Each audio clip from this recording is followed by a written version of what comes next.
ORourke holding rally on the Mexican border that Trump threatens to shut.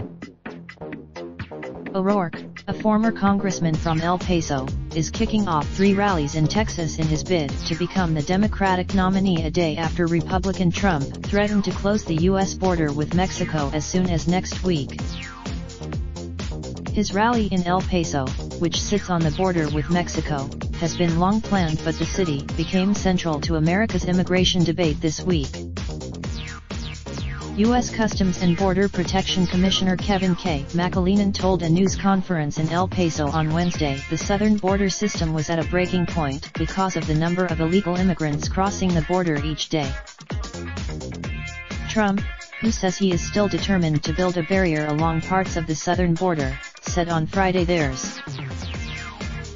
he has repeatedly said he would close the U.S. border with Mexico during his 2 years in office but has not done so. Trump and ORourke held dueling rallies in February in El Paso, which is already divided from Mexico by steel fencing. Trump wants it reinforced and hundreds of miles of additional fencing built along the border. ORourke opposes it. They will again be a major part of his speeches in Texas on Saturday. Slideshow by Tribune News Service. ORourke, who announced his White House campaign on March 14, shot to national prominence last year in an unexpectedly close race against incumbent Texas Republican Senator Ted Cruz. His Texas rallies will be watched via live stream at more than 1,000 locations across America, according to his campaign.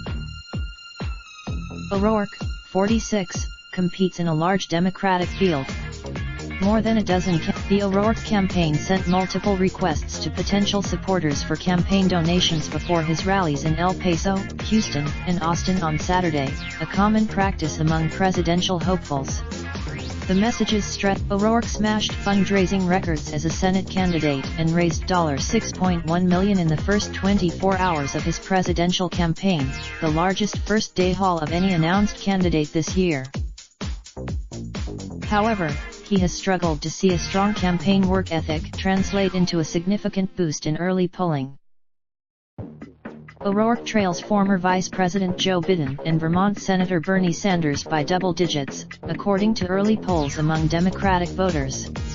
Analysts warn Biden has yet to join the race, although he is expected to announce his presidential candidacy soon. Reporting by Tim. Raindrop, drop top smoking, no cooking the hot pot. Fucking on your bitch, yeah, that. Looking up, open the park pot.